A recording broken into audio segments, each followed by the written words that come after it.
Gentlemen, we did it. We did it, or should I say, you did it.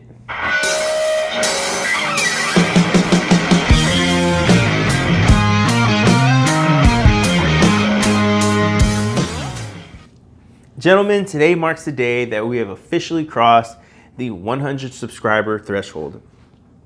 And I know it's not a big number. I know it's still a very tiny number, but I, for one, am going to stop and smell the roses because I think it's pretty awesome to see some natural organic growth.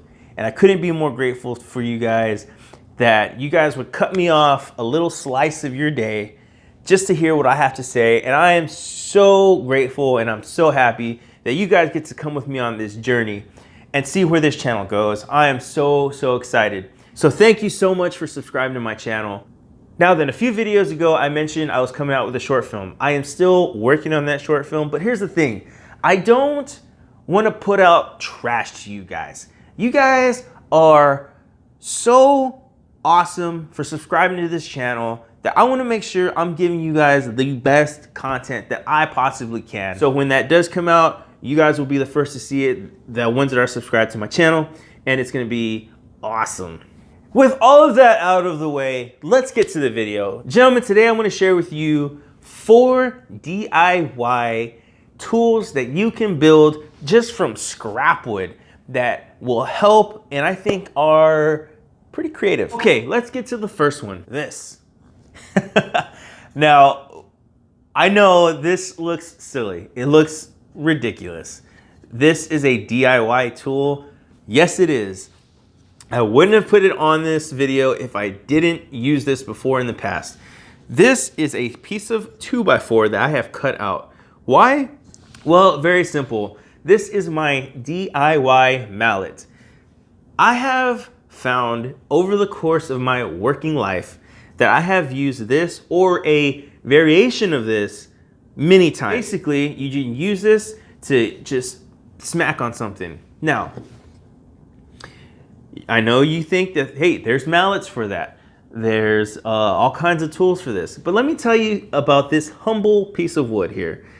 One is that I have come several times where I have either forgotten or lost my mallet, or all I have is a metal hammer. And I don't want to damage whatever it is I'm working on. So I want something soft to use, which is where this comes in.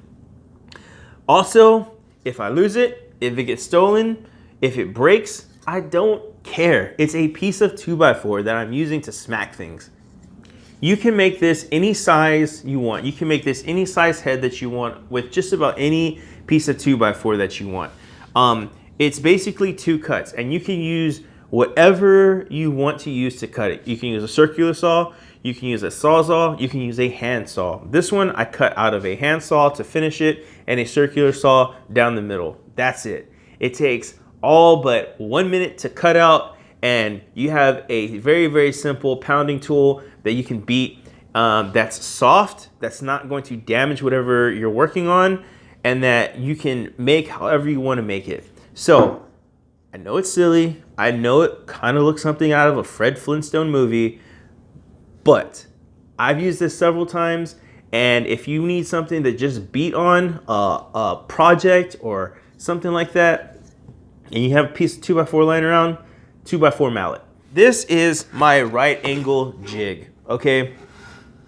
I was putting together a cabinet one day, and I was trying to get the edges to align, and I couldn't do it without being all over the place. So this is what I came up with. This is 3 pieces of 1x4 with a 45-degree cutout and angled right in here. I use a speed square. You put your speed square directly on the angles, make sure that you're touching all the way around, and then you can go through and glue, nail, screw, or however you need to. For this, I put just 2 finishing nails, one right here, and then once that's in, I finish it on the backs. And so what this allows you to do is it allows you to put one piece of wood right here and your other piece of wood right here, but you have a lip on the wood that you can clamp down. And so This is a very simple project to make. It takes all of but maybe 5-10 minutes to do, so you measure it. This one, here's a tip. You want to make sure you're using the straightest pieces of wood possible. If you have oak, if you have fir, some type of strong wood, I would highly recommend that. This is just pine. It has worked, but it did crack on me right over here. So it's still very usable, and I'm planning on using it until it breaks. But if you want to use a strong wood, I would recommend that. And this right angle jig is very, very awesome and easy to make. These are my sandwich boards. Basically, when I'm making a table, I use these and I sandwich my pieces of wood together. Basically, all this is a 1x4 with some 2x4s that you screw here on both sides.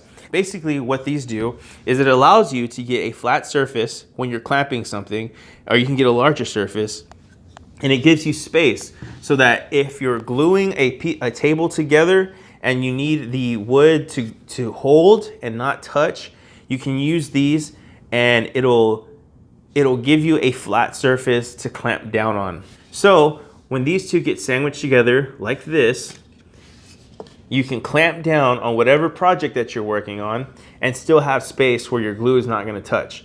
And so this allows you to break off afterwards and not harm your project.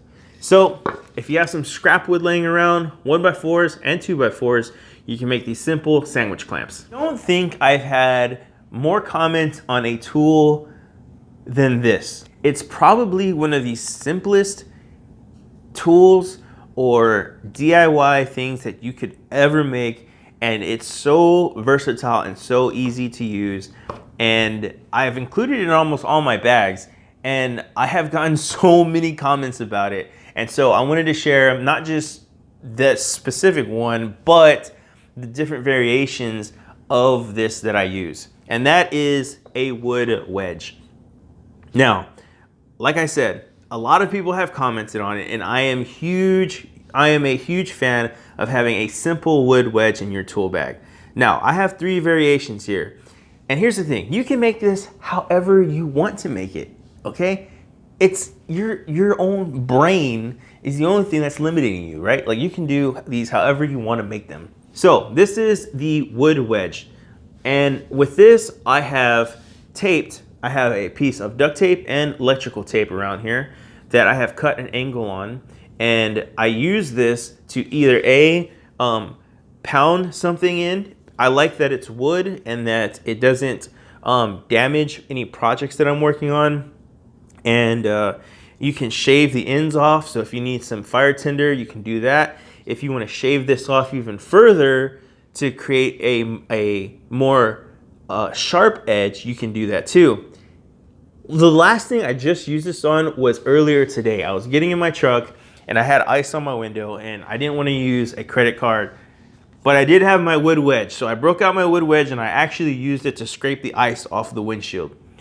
That is just an addition to the many uses that you can use a wood wedge for. So this is the one that I use where I put tape on it. This one right here is a little bit thicker piece of wood, and this one I like to keep just in the toolbox. Because it's a bigger piece of wood, I put a different type of angle on it, a 245-degree angle with a flat surface in the middle, and this allows you to really get on to whatever you need to push on or pound in. And it's a thicker piece of wood, and this one it's just a bare piece of wood with angles cut on it that I like to keep in the tool bag, you know, for whatever things that you need to smash. I don't know. Now this I would consider my survival wedge, if you will. This is what I would keep in like a bug out bag or a get home bag, something like that. I wrapped about 6 feet of paracord around this one. This one has a sharp angle on it, and it has a hole that I drill through it. The hole I wrapped an eye with the paracord, and this allows me to put this in the ground as a tent peg and attach cordage to the eye. Also, like I've mentioned before, you can scrape off a piece of this wood for a fire starter if you need it. And the sharp angle that I have on this wedge you can use as kind of a defense tool. I wouldn't necessarily depend my life on it, but I wouldn't also want to be on the receiving end of something like this. So this is also just a very versatile way, something different to use one of these wedges. And so just an idea, if you want to do something like this where you put an eye on it with just a couple strings of paracord and then throw a piece of tape on the bottom, like I said, you can outfit these however you need to. All it is scrap wood from your garage, and you can make something pretty cool, very simple, and very versatile. Anyways, that's all I got for you gentlemen today. I'm so glad you decided to stop by. Thank you once again for subscribing to my channel and pushing us past the 100 subscriber mark. Thank you guys so very much. Next is 500 subscribers. Let's get there. Remember, being extraordinary is a journey, not a destination. Till next time, I'll see you guys soon.